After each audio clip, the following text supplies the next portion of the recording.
दैत्य ज्योति को देखा और ज्योति को देखकर वो उसकी ओर आसक्त हुआ। एक बात और कहें आपको, कभी मौका मिले तो आपकी जिंदगी में आपको अगर अच्छा लगे तो आप जीवन में उतार सकते हो।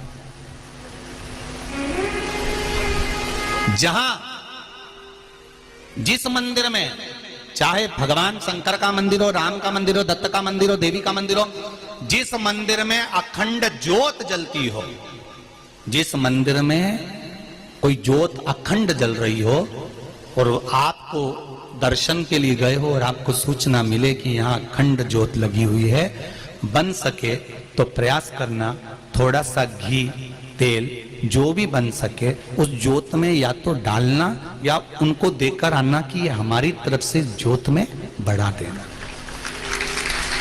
उस ज्योत में बढ़ा देना।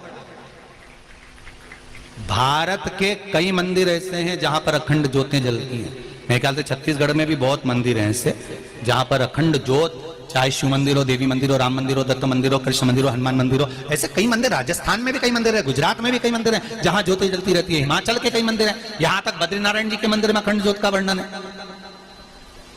जहां अखंड ज्योत प्रकट होती है, जहां अखंड ज्योत, चाहे माता का मंदिर हो, शिव मंदिर हो, देवी का मंदिर, वहां प्रयास करो कि जब दर्शन करने जाओ, जब अपने मन में आ जाए कि यहाँ अखंड ज्योत जलती है, हम हमारे घर में अखंड ज्योत नहीं जला सकते, हमारे यहाँ अखंड ज्योत नहीं जल पाती, तो प्रयास करो कि थोड़ा सा घी तेल अगर बन सके या कोई धन, थोड़ा सा संपदा जो भी बन सके कि हमारी तरफ से 1 महीना, 15 दिन, 20 दिन, 25 दिन, कुछ नहीं तो आधा घंटा हमारी तरफ से ये थोड़ा सा घी है, थोड़ा सा तेल है, आप ज्योत में डाल देना, ये ज्योत जल जाए। क्यों? क्योंकि ये ज्योत, जब जैसे आपको कहा कि पीपल के वृक्ष के नीचे, बेलपत्री के वृक्ष के नीचे, आंवले के वृक्ष के नीचे हम दिया लगाते हैं तो उसका प्रकाश हमारे घर में रहता है। हम जिस जगह पर अखंड ज्योत जलती है वहां थोड़ा सा भी समर्पण करते हैं तो उस अखंड ज्योत की अखंडता का फल हमारी 71 पीढ़ी को प्राप्त हो जाता है और हमारी पीढ़ी तर जाती है। उस अखंड ज्योत का फल हमको मिले।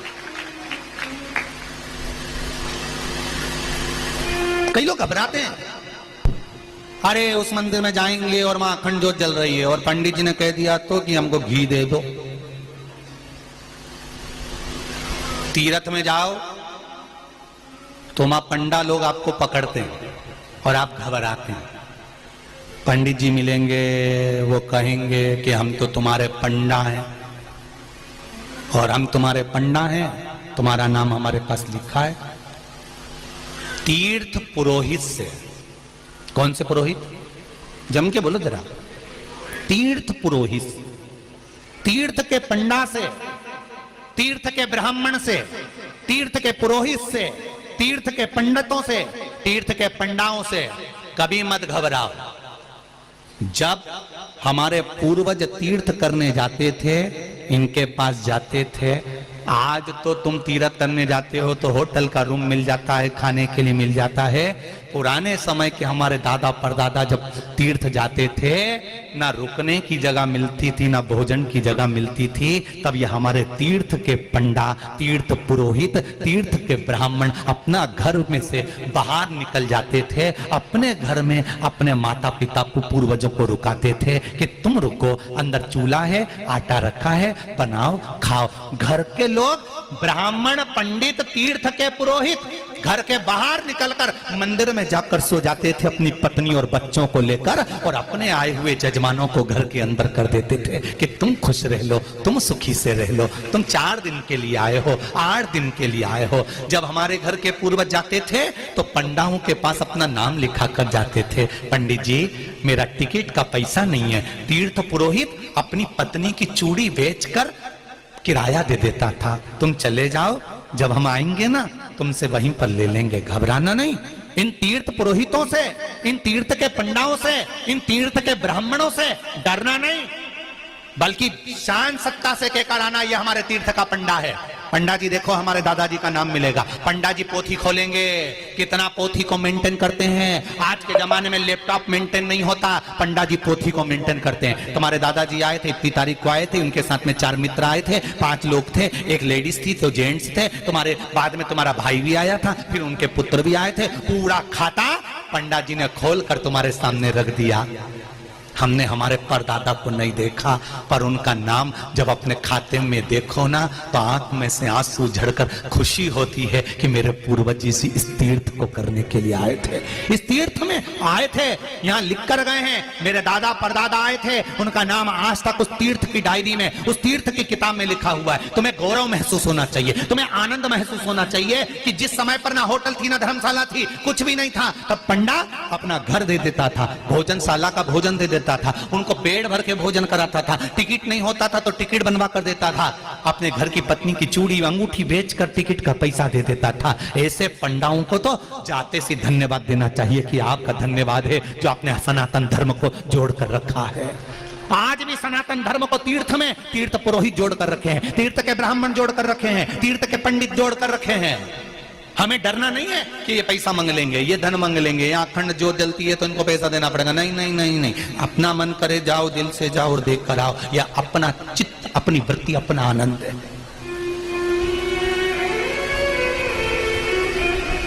हुंड ने देखा, भूम ने ज्योति को देख लिया, ज्योति बड़ी सुंदर थी, और भूम ने देखा ज्योति बड़ी सुंदर है तो हाथ पकड़ना चाहा। जैसे ही हाथ पकड़ना चाहा, पकड़ते से ही उस भूम का हाथ जल गया, भूम का हाथ जल गया। शिव महापुराण की कथा कहती है,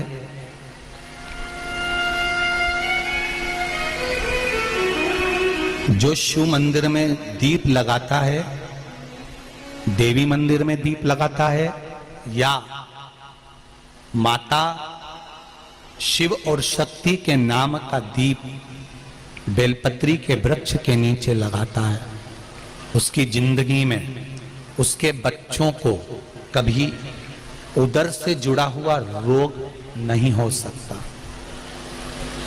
शिव और शक्ति, शंकर और पार्वती, एक प्रयास करना, जिनके पेट में तकलीफ रहती हो, उदर में तकलीफ रहती हो, पेट दुखता ही रहता हो, भोजन पचता नहीं हो, या बड़ी बड़ी बीमारी पेट से जुड़ी हो जाती है। यहां तक कहूंगा, नारी को जिस स्थान पर बच्चा रहता है उस जगह पर गांठ पड़ गई हो, गांठ गल नहीं रही हो बच्चादानी की, या डॉक्टर बड़े ऑपरेशन का बोल रहा हो, तो एक निवेदन जरूर करूंगा कि बेलपत्री के वृक्ष के नीचे एक बेलपत्री का पत्ता रखकर उस पत्ते के सामने शिव और शक्ति का नाम लेकर भगवान शंकर और पार्वती के नाम से 2 बाती का दीप, कितनी बाती? 2 बाती का दीप शिवजी और माता पार्वती के नाम से लगा दे, विनती करे मां से, मां हे शिव, हमारा उदर से जुड़ा हुआ परेशानी है, भोजन पचता नहीं, बहुत एसिडिटी होती या तकलीफ होती, बाबा को विनती कर कर। जब तक दीप जल रहा है उसी बीच में उस बेलपत्री को उठाकर बेलपत्री के वृक्ष के नीचे ही चबा चबा कर खा लीजिए। 4 या 5 बार कर कर देखिए, अगली बार से पेट से जुड़ी हुई प्रॉब्लम धीरे धीरे समाप्त हो जाएगी, आराम लगना प्रारंभ।